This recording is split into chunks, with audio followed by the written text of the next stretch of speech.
그 스님께서는 특히 이제 중국에 이렇게 순례하실 때 그 고를 옛날 중국 고대를 공부했기 때문에 우리나라의 이제 선문답에 하여튼 뭐 선문염송이니 옛날에 전부 다 나오는 것들이 그 뭐 판치 생모니 뭐니 하는 것들이 전부 다 그 암호 기호처럼 이렇게 생겨가지고 이게 뭔 소린가 대중들은 도무지 가름이 안 되고 그걸 가지고 어떤 사람이 사기를 쳐도 알 수가 없고 보는 안목이 없고 눈이 없으니까 다 그러게 넘어가고야 마는데 스님께서는 직접 또 그 순례를 하시면서 마지막에는 또 대학에 직접 들어가셔가지고 그거를 몇 년 동안 해보니까 그거만 알면은 이게 해결되는 것들이 쉽게 이해되는 것들이 너무 많은데 그거를 전혀 모르니까 엉뚱한 소리들을 많이 하고 있다. 판치생모로 어제 잠시 자고 차담하면서 그 말씀 해주는 거 아주 재밌더라고요.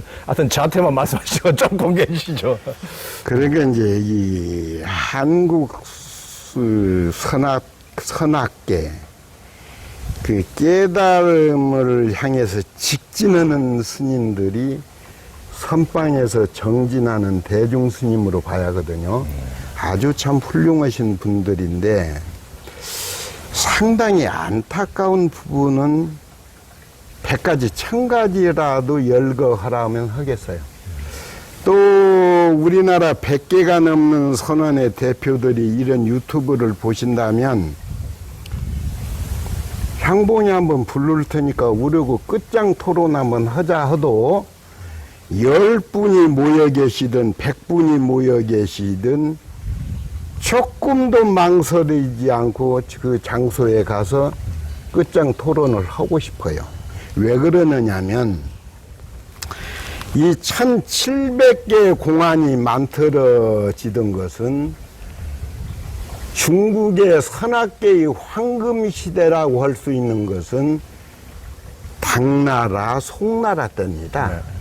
무슨 우리가 황병이니 임제니 뭐 조준이 남전이니 남학이니 막 이런 분들이 당나라 때 송나라 때 활동하시던 실존하시던 스님들이에요. 그런데 이제 단적인 예로 우리가 스님의 가르침인데도 경이라는 이름을 붙인 것은 육조단경 유일해요.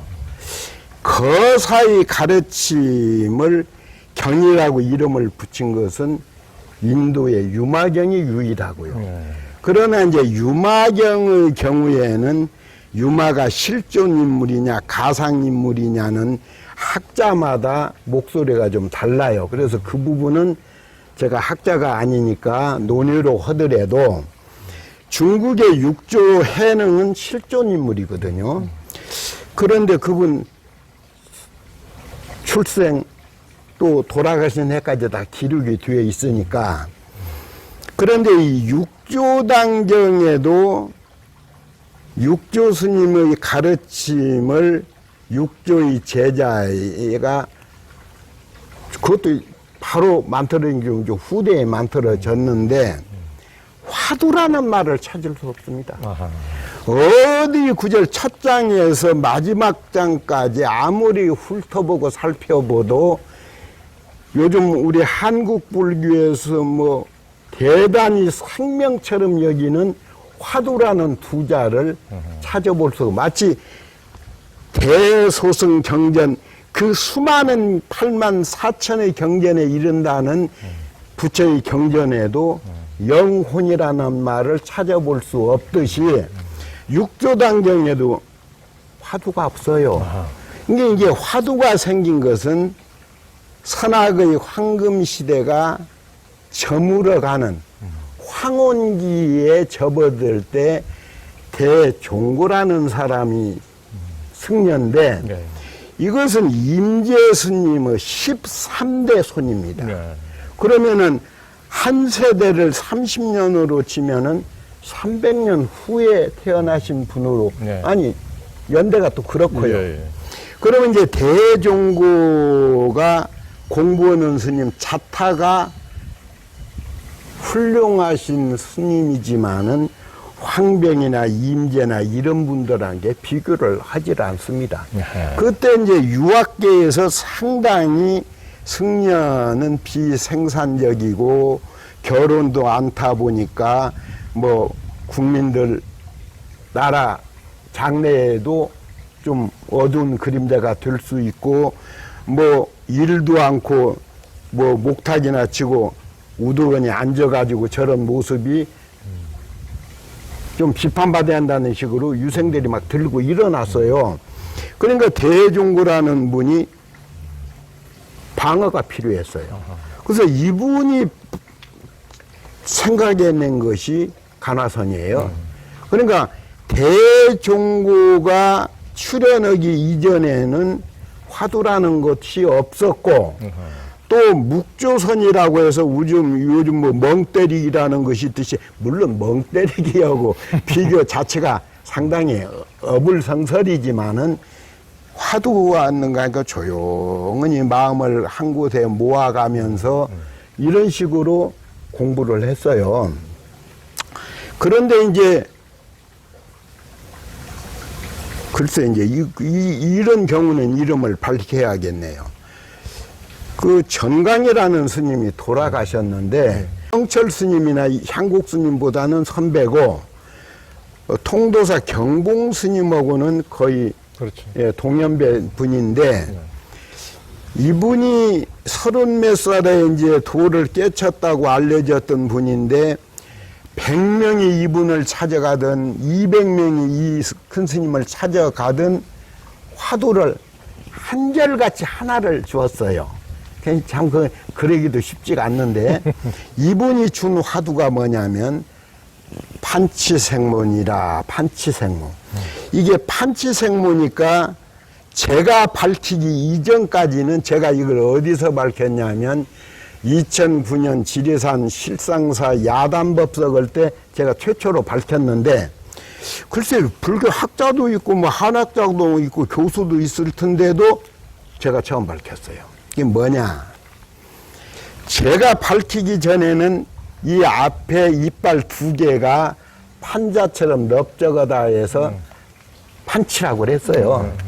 그러니까 이제 생모는 판자떼기처럼 넓은 이빨에 털이 난다. 날생자, 털무자니까 이렇게 무식했어요. 양쪽 앞니빨 2개에 판자처럼 생긴 이빨에 털이 난 이 도리가 무엇이냐. 참으로 무식하게 이럴 데 없게 여기에 의심을 하는 거였어요. 근데 이제 제가 중국에서 산 어록에 대한 책은 제가 지금 제 방에도 가서 언젠가 기회가 되면 번역을 해야겠다는데 번역을 안 하는 이유는 제 실력이 없어서 그런 게 아니고 이건 뭐 1300~400년 전에 당송 때 큰 스님들이 씹었고 즐겨 사용했던 법어가 1300년이 지났어요. 그런데 금조옥과처럼 마치 이게 생명의 열쇠나 되는 것처럼 현재 간화선에서 소중히 여겨요. 그래서 제가 좀 망설이는데 판치생모 부분을 찾아보면 한국에서는 치과라고 하지만은 중국에서는 악과라고 그래요. 간판이. 근데 이제 악과 전문 용어에 보면 이 판치가 나와요. 판자떼기처럼 넓다 해서 지금도 학술 용어가 판치예요. 생모는 뭐냐? 이똥이에요, 이똥. 그러니까 지금 비가 약간씩 내리는데 중국에서는 이슬비나 가랑비가 내릴 경우에는 마오유의 털처럼 가는 비 이런 뜻이에요. 그러니까 마오유면 털모자에다 비우자 털비가 직역하면 털비가 내린다는 뜻인데 털처럼 가는 비가 내린다. 조금만 핀트를 옮기면 그런 뜻이거든요. 그래서 이 생모라는 소리는 우리가 아는 이똥. 그러니까 조주 스님한테 팔만장경을 한마디로 요약하면 뭐라고 할 수 있어요? 달마 스님이 동쪽으로 온 그 대의가 뭐예요? 예를 들어서 그 핵심적인 걸 물어봤을 때 조주가 뭐라고 대답하느냐? 야 이놈아, 내 이 앞니빨에 이 똥이 더럭더럭 돋도록 내가 입에 쓴침이 넘어오도록 설명을 몇 날 며칠 해도 말로는 설명할 수 없는 거예요. 이놈아, 네가 스스로 공부해봐, 이 뜻이에요. 그러니까 판치생모, 이 앞니빨에 이 똥이 돋도록 설명을 해도 그건 말로서 설명하는 게 아니다. 네 스스로 깨쳐보라는 뜻이에요. 막 그런 식의 이야기는 너무 많은데, 이 1700공안을 제가 중국에 있을 때 저희 교수님한테 자문을 받아보면서 공부해 보니까 속어는 중국 본토 사람 아니면 모릅니다. 그 다음에 야사, 정사가 아니고 야사에서 입으로 구전으로 전해왔던 이야기를 사실화해서 끌어당긴 게 있어요. 그런 것도 한두 개가 아니에요. 그 다음에 1700공안이나 이런 거 보면 웃기는 것도 있어. 어떤 게 웃기느냐.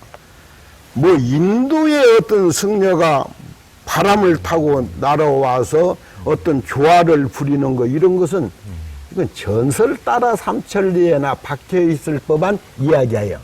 이것도 1700공안에 구색을 띄우기 위한 것이는 모르지만 있어요. 그러면 언어는 30년 간격으로 표현 방법이 다소 변화해 가는데, 우리 문화권에서 일어났던 우리 뭐 통일 신라 시대나 뭐 신라 백제 시대 것도 아니고 1300년 전 그 나무나라 중국이라는 토양에서 일어났던 1700공안을 지금도 가나선에서는 그 1700공안이 진리의 문턱에 이르러서 진리의 견고한 문을 여는 열쇠처럼 여기는 부분도 상당히 좀 따져봐야 할 부분이 있어요. 그래서 이 참다운 화두는 제발 1700공안은 좀 접어뒀으면 좋겠어요. 나름대로 자기가 수행해 나가면서 이것은 무엇인가, 이것은 무슨 도리인가, 아무리 내가 궁리해도 이것은 무엇인가 하는 게 나름대로 다 생겨요, 사람마다. 그게 화두가 되는 거예요. 그래야지. 글쎄 1300~1400년 전에 당송 때 승려들이 그 당시 야사나 또는 속담에서 끌어들인 부분을 오늘에 와서도 의심덩어리의 하나의 매개체로 여긴다는 부분이 좀 우습습니다. 1분간만 한마디 해도 됩니까? 이게 말이죠. 한국 불교에서는 남전이라는 큰 스님이 계셨어요. 남전의 제자가 조주예요. 근데 이제 남전이 건물이 동당이 있고 서당이 있고 두 건물에서 스님들이 수행을 하는데, 남전이 하루는 와서 보니까 고양이 한 마리가 동당도 갔다 서당도 갔다 하니까 고양이를 잡아가지고 일러라, 진실로 고양이 주인이 누구냐, 이 소리는 소위 생사의 문제를 해결하기 위해서 오롯이 정신을 모아가는 승려라는 놈들이 고양이 한 마리 가지고 네 것이니 내 것이니 그 효롱하는 모습이 기본 자세예요. 기본 자세도 갖추지 못한 놈이다 하고 정신 차리라는 경고성이에요. 그러니까 아무도 대답을 못하니까 남전이 약속한 대로 고양이 목을 따버리잖아요. 살생을 한 거죠.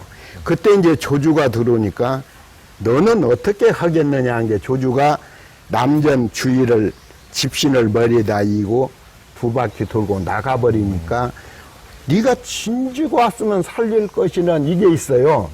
그러니까 이 1700공안에서 남전 참묘, 남전이 고양이 목을 참자는 참선다는 뜻이니까 고양이를 참소한 거 무슨 뜻이냐? 좀 개코 같은 이것도 화두예요.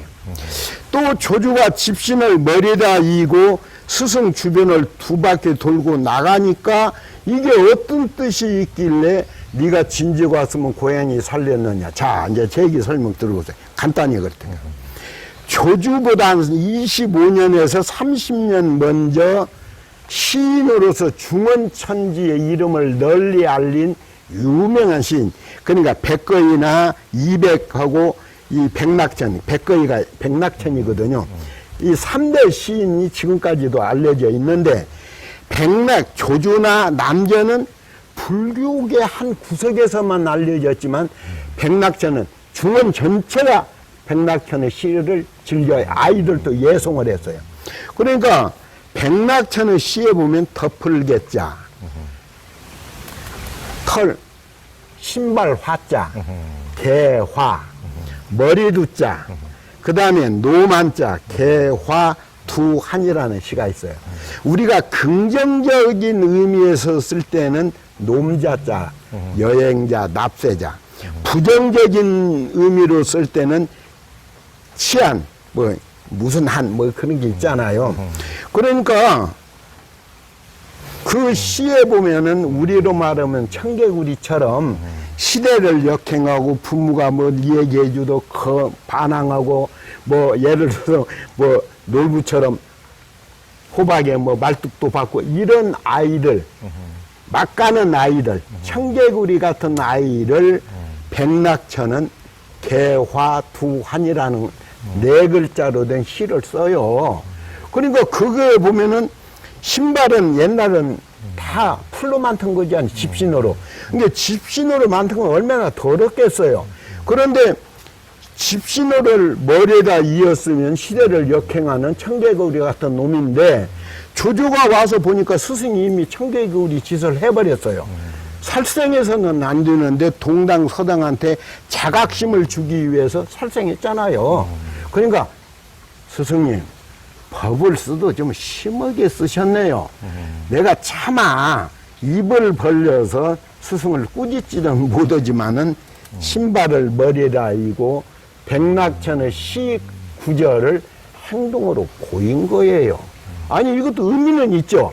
근데 이게 엄청난, 그러니까 제가 2009년 내가 이 부분에서 내가 답변을 할 테니까 그 당시 종정 스님인데 자꾸 종정 스님 부분을 언급하는 거 얘가 아니라서 더 이상 언급하지 않겠다. 내가 바른 대답했다.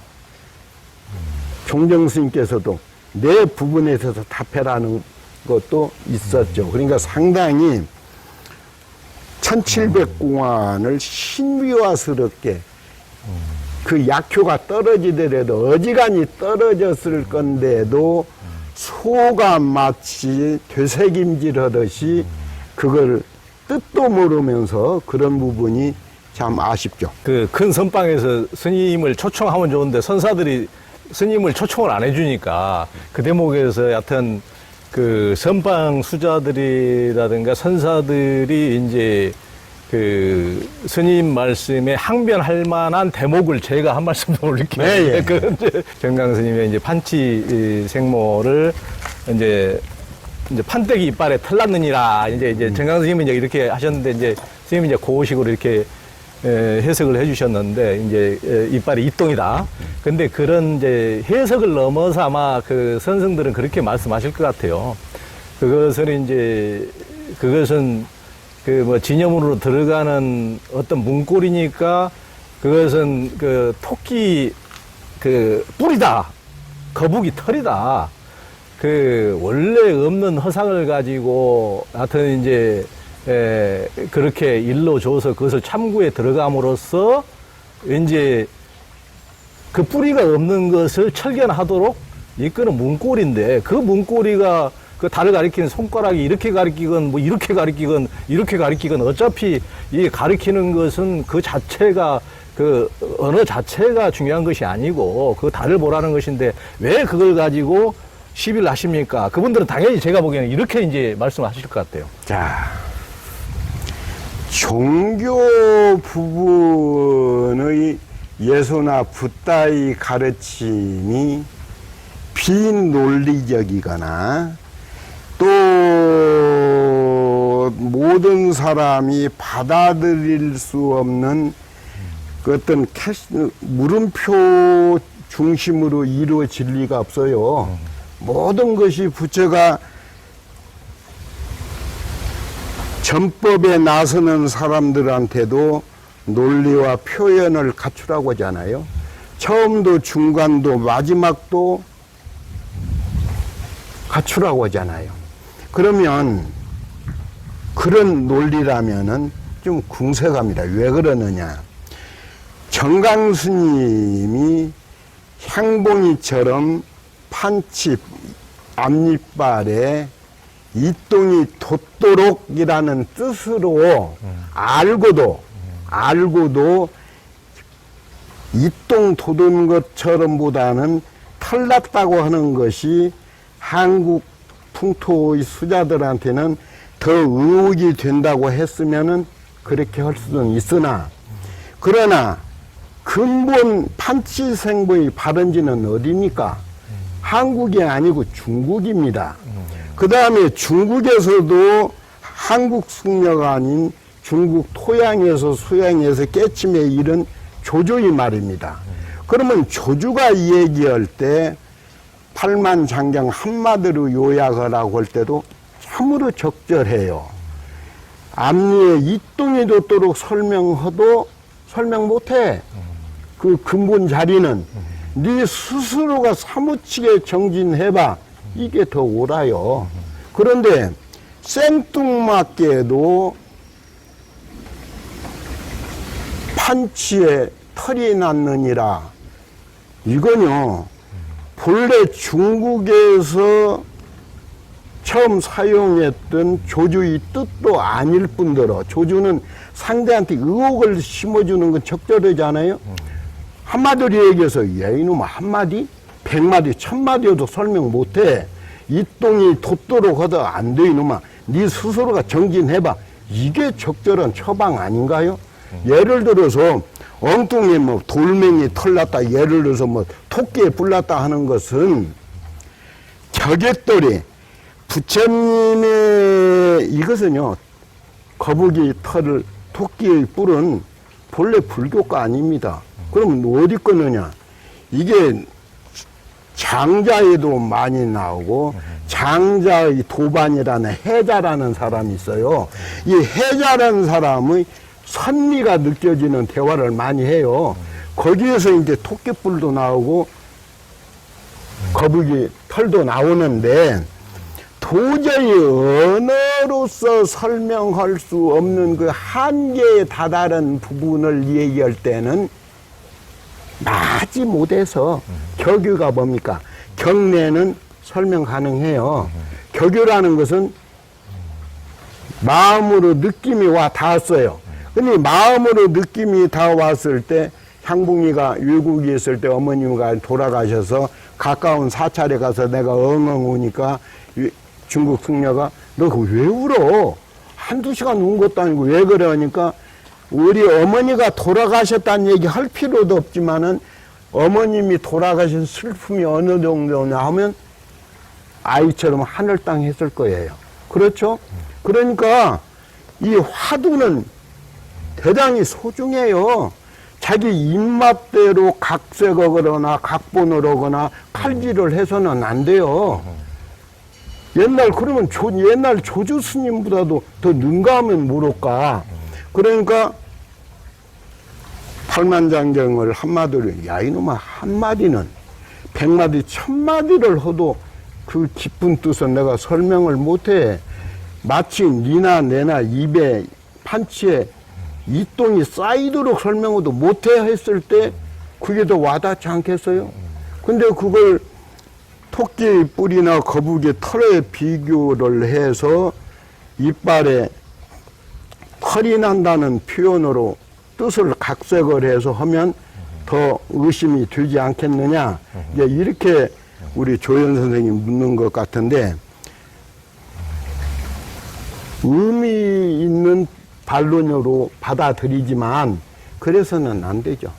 왜 그러냐면 그런 식이라면 향봉이는 향봉이대로 판치생물을 또 따로 얘기한다고 하면 그거 되겠습니까? 하나가 흔들려 버리면 아, 정강스님도 그랬으니까 나도 그래야지. 그러면 되겠어요? 자, 또.